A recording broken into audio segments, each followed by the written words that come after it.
All right, so our first question for this Q&A is a person asking about the best shoes for squat. What kind of shoes do they need to use to basically be very efficient with their squat and be safe with our squat?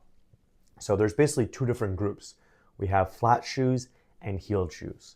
Okay, and when we come to both flat shoes and heeled shoes, we want them to be very stiff and very sturdy, so we have a very stable base when we're squatting. So the worst thing you can wear is something like sandals or running shoes or cross-training shoes, anything that's more squishy in the bottom, okay, because obviously that feels maybe more comfortable for walking in everyday use, but that squishiness is not going to make it very efficient when it comes to squatting, because now the force is not going to transfer very well from your foot through the shoe and into the ground. It's going to cause the shoe to move. It's kind of like I tell people, like sprinting on a hardwood like concrete, asphalt, or on a track and field versus sprinting in sand like on the beach. Okay, when you're sprinting in the sand on the beach, the sand is moving, okay, because it's not as stable, it's not as stiff, and so you're losing some force to the movement of the sand and you're not getting as much of a push.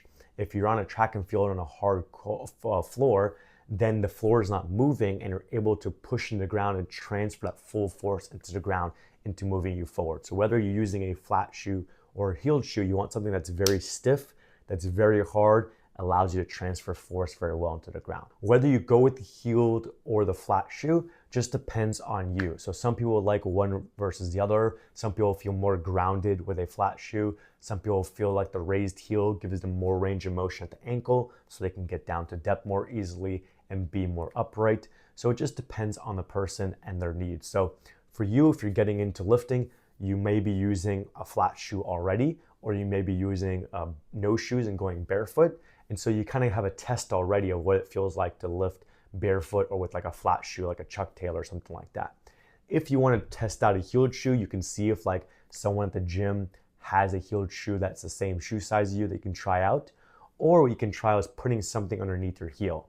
Now, when you do that, you want to be careful. Obviously, you don't want whatever it is, like the weight plate or a wedge or something like that, to kind of slide out on you. And obviously, you don't want to start off with a super heavy weight that you don't know what's going to happen. So you can start off with an easy weight like the empty bar and put some kind of weights or something that's not going to move there, where you can put your heels on them, but then your toes on the ground to kind of mimic what a heeled shoe would be like and see how it feels.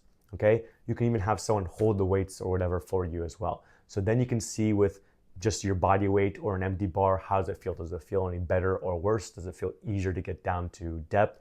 Do you like to be more upright? And then maybe if you want to, you can test out a little bit heavier weight. You can go up to 20, 30, 40, 50% of your 1 rep max and do a couple reps and see what it feels like.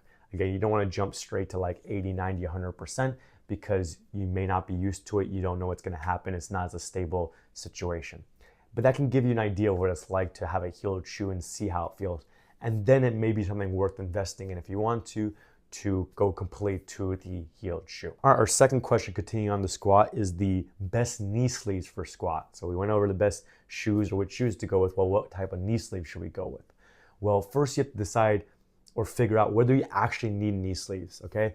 A lot of people these days want to start buying all the equipment that's optional to them in the rules to try and have everything. Okay, I'm a powerlifter, I'm gonna buy wrist straps and knee sleeves and a belt and shoes and a singlet and all the t-shirts and everything like that. Well, you don't need all that.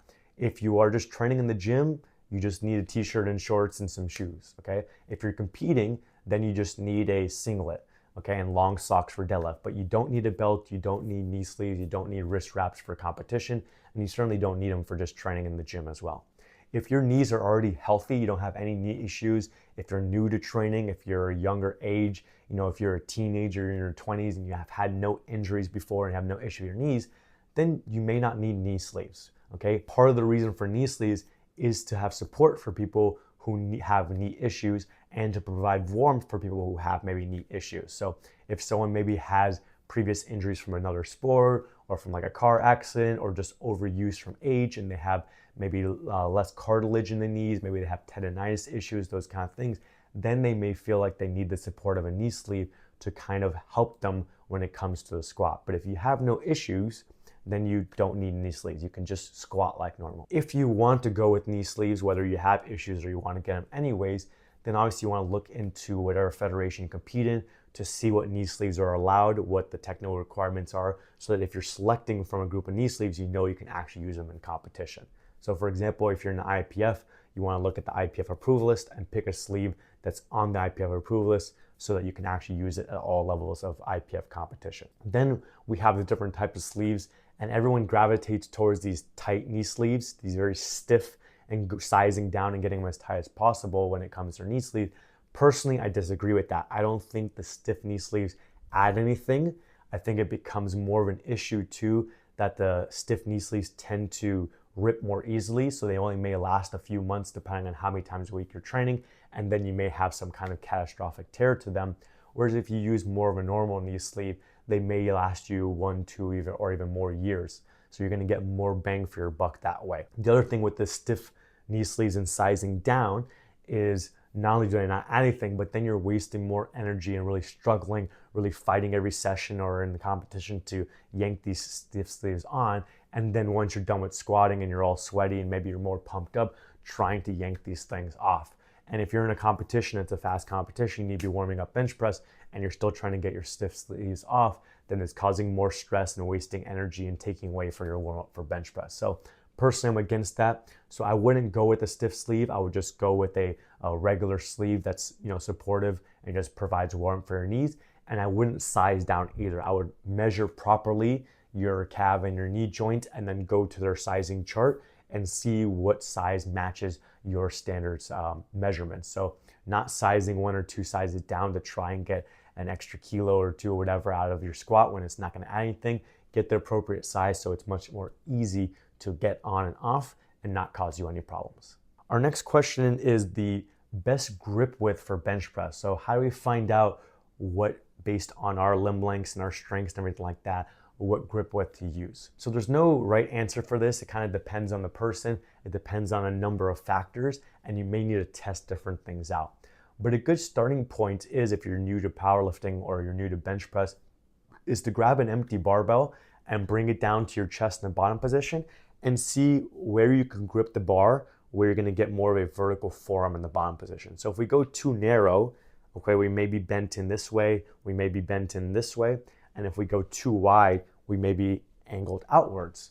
Okay, so a good starting position, grab the bar, bring it down to your chest where you normally touch and in your normal position as far as your arch and everything like that, and then move your grip around and your elbow position around to where you can find something where you can get your forearm kind of vertical, so you have the bar stacked over the wrist joint, stacked over the elbow joint. And that can be a good starting position. That'll be a good medium grip. So it's not going to be a very narrow grip like the pointer finger touching the smooth. It's not going to be a very wide grip for most people, like the max, like pointer finger covering the rings.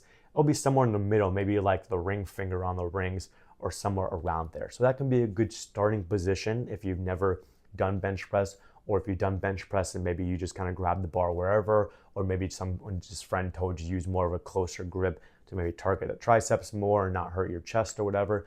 You could start with that more of a medium grip, okay, and start trying that out, see if that feels comfortable.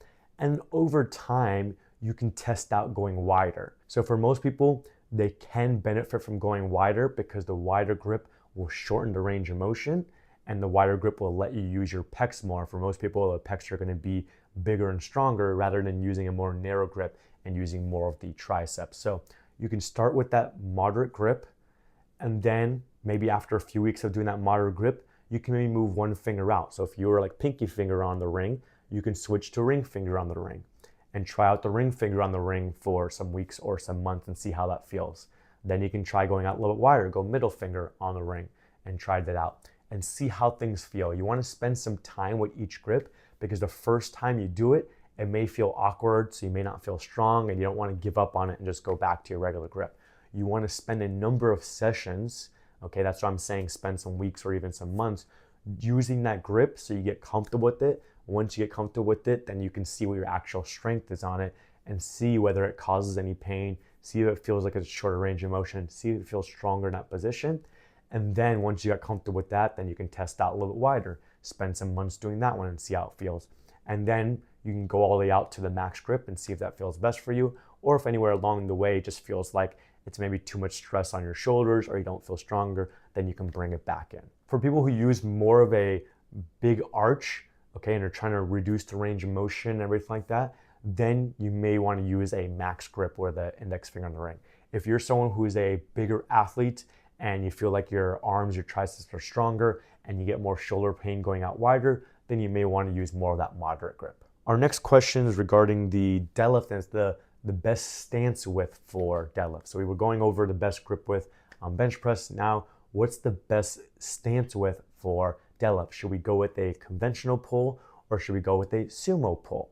Most people, when they get into lifting weights, they're already doing conventional because that's the standard. That's why it's called conventional. So most people have experience with conventional deadlift. They feel most comfortable with that. They may feel strongest with that because they've never tested out sumo. But some people may benefit from sumo, but we need to spend some time doing sumo. Again, the first time you do it, you may get lucky and hit a PR or feel really good, but most of the time it's gonna feel awkward. You don't know exactly where to set your feet. You don't know how close or how far away to be from the bar, and it just feels uncomfortable, and so you don't wanna give up on it and go back to conventional and say, okay, I'm just stronger conventional. You wanna spend some time doing the sumo to get comfortable with it, get more efficient with it, and then see whether you're actually stronger in that position. For people that tend to be stronger squatters, okay, they have maybe strong quads, they maybe have shorter femurs and shorter arms, they may benefit more from sumo because by going to sumo, you can basically shorten your height by bringing out your feet wider, and then you don't have to bend down as far with your arms to grab the bar. So you're basically trying to make your limb lengths work better for you for a deadlift by doing sumo versus conventional. In addition, you are bending down a little bit more and bending your knees and using your quads more for the sumo deadlift, so you can use your stronger muscles that way. If you're someone who maybe doesn't have as strong as a squat and you have maybe longer limbs, so you have like longer arms and maybe even longer femurs, maybe you don't have as much muscle mass on your quads, you're not as strong in front squats, high bar squats, maybe you're stronger in posterior chain, then maybe you could stick with conventional. With conventional, the longer arms means you don't have to bend down as much compared to someone who has shorter arms.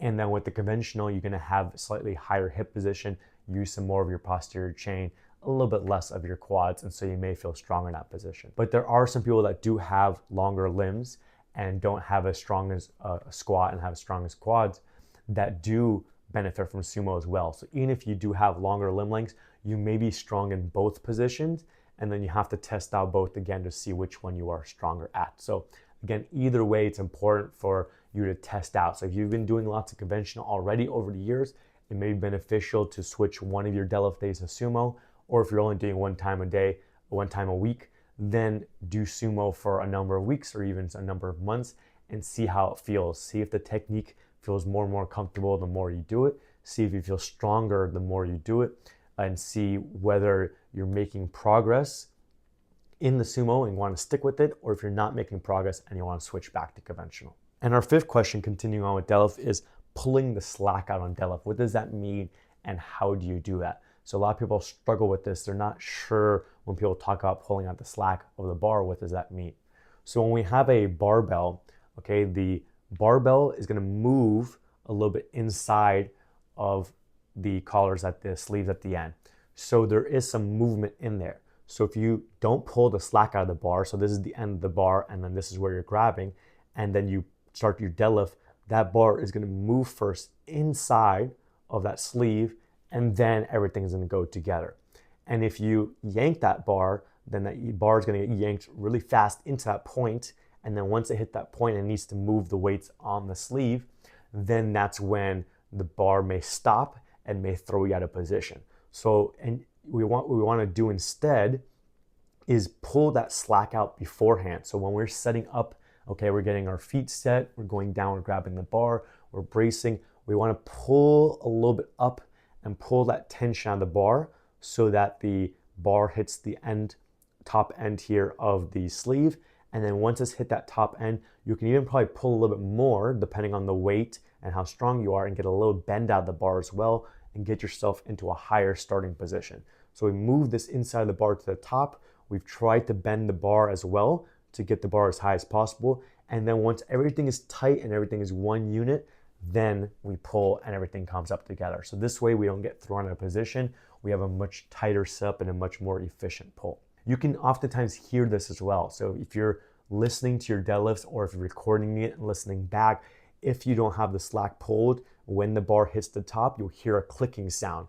And you can just grab a bar on the ground and you can just kind of like lightly pull on it and hear that clicking sound. So if you are yanking the bar off the ground and you're hearing that clicking sound, then you're not pulling the slack out of the bar well. But if you're bringing it all the way to the top and pulling and bending the bar as much as possible, then when you actually initiate your pull and pull the bar off the ground, then you won't hear any of that. Maybe just the sound, the weight's coming off, but you won't hear that clicking sound. So we want to pull that slack out of the bar as much as possible to create one unit of us in the bar rather than jerking the bar.